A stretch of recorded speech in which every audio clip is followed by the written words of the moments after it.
সামনেই তো পৌষ পার্বণ, আর পৌষ পার্বণ মানেই তো বাঙালির পিঠাপুলি। আজ আমি খুব সহজ পদ্ধতিতে পুলি পিঠার রেসিপি নিয়ে আসছি। আশা করছি রেসিপিটি আপনাদের ভালো লাগবে। যারা পুলি পিঠা বানাতে পারে না তারাও কিন্তু এভাবে করে বানিয়ে নিতে পারবে।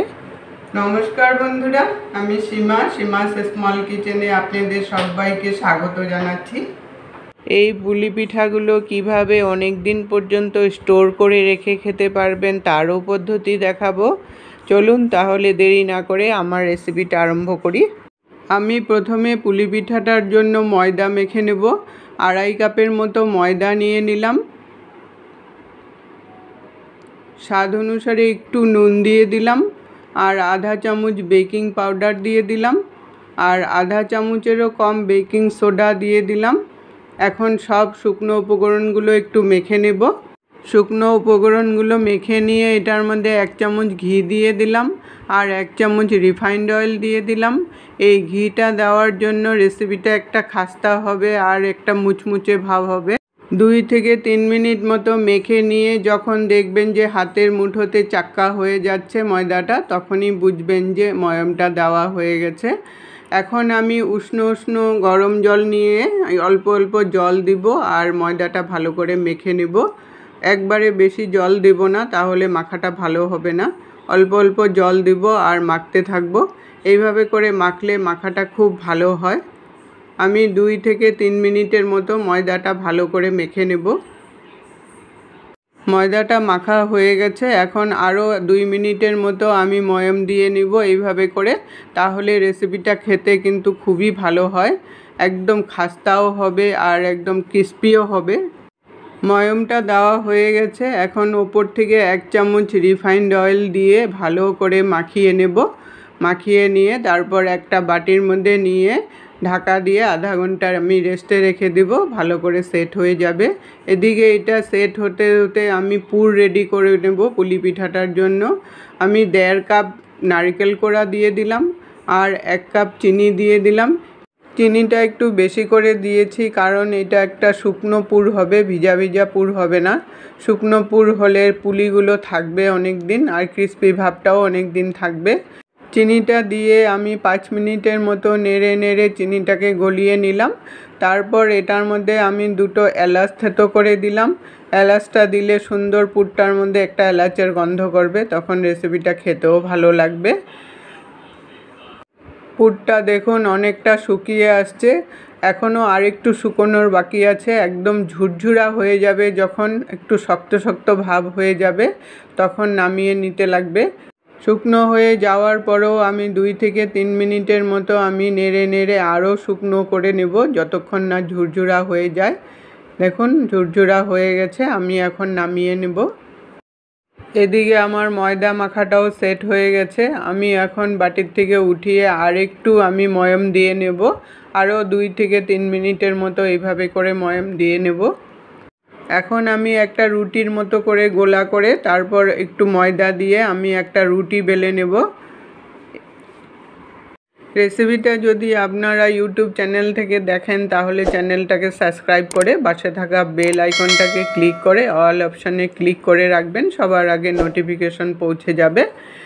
রুটিটা আমার বেলা হয়ে গেছে। দেখুন রুটির মোটাটা এরকম হতে লাগবে, একটু মোটা করে বেলতে হবে, একদম রুটির মতো পাতলা হবে না জিনিসটা। তারপর আমি এটার মধ্যে পুর দিয়ে দিলাম। যেইভাবে করে আমি দেখাচ্ছি ওইভাবে করে করবেন, খুবই ইজি হবে এইভাবে করে পিঠাগুলো বানাতে। পুরটা একটু মিডিলে দিয়ে তারপর এরকম করে ফোল্ড করে দিলাম। ফোল্ড করে দিয়ে তারপর এইভাবে করে চেপে বন্ধ করে দিতে লাগবে। এখন আমি একটা বাটি নিয়েছি, আপনারা এই বাটিটা যে কোনো শেপেই নিতে পারেন। আমি ছোট্ট বাটি নিলে শেপটা সুন্দর হয়। এই বাটিটা বসিয়ে আমি এখন পুলিগুলোকে কেটে নেব। খুবই ইজি হয় এই প্রসেসে বানালে। এইভাবে করে কেটে নিয়ে তারপর মুখটাকে হাত দিয়ে চাপিয়ে এইভাবে করে বন্ধ করে দিতে লাগবে, যাতে ভিতর থেকে নারকেলগুলো না বেরিয়ে যায়।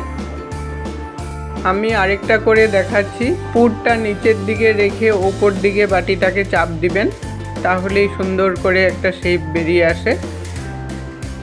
এখন মুখটাকে ভালো করে চাপিয়ে বন্ধ করে দিলেই হয়ে যাবে।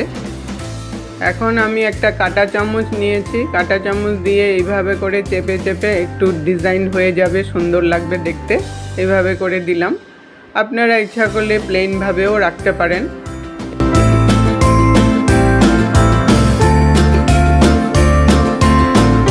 এখন আমি আরেকটা ডিজাইন করে দেখাচ্ছি। ছোট ছোট লুচির বলের আকারে আমি বল করে নিলাম, তারপর সেম প্রসেসে রুটির মতো বেলে নিলাম।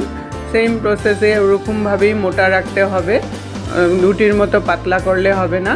তো ওরকমভাবে মোটা করে নিয়ে তারপর ভিতরে পুরটাকে দিয়ে মুখটা বন্ধ করে দিলাম, ভালো করে ডাবিয়ে ডাবিয়ে মুখটা বন্ধ করে দিয়ে তারপর কিনার থেকে এইভাবে করে বেঁকা বেঁকা করে দিলেই হয়ে যাবে ডিজাইনটা।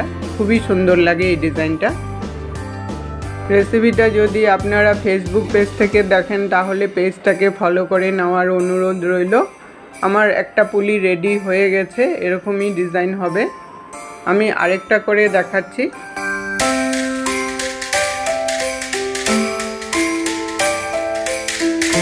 এইভাবে করে আমি সব পুলি রেডি করে নেব আগের থেকে, তারপর ভাজতে সুবিধা হবে। আমি সব পুলি রেডি করে নিয়েছি, দুটো ডিজাইনেরই পুলি বানিয়েছি। এখন আমি কড়াই বসিয়েছি, কড়াইতে আমি 1.5 কাপের মতো রিফাইন্ড অয়েল দিয়ে দিলাম। তেলটা তো একটু বেশি করে দিতেই হবে, কারণ এটা ডিপ ফ্রাই হবে। তেলটা খুব একটা গরম হবে না, তার আগেই কিন্তু আমি পুলিগুলো ছেড়ে দিব, কারণ এটা হাই হিটে দিয়ে ভাজা যাবে না, একটু একদম মিডিয়াম আঁচে রেখেই ভাজতে হবে।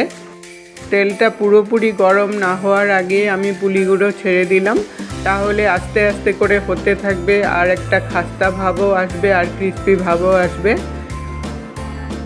এক পিঠ হয়ে যাওয়ার পরে আরেক পিঠ উল্টিয়ে দেব।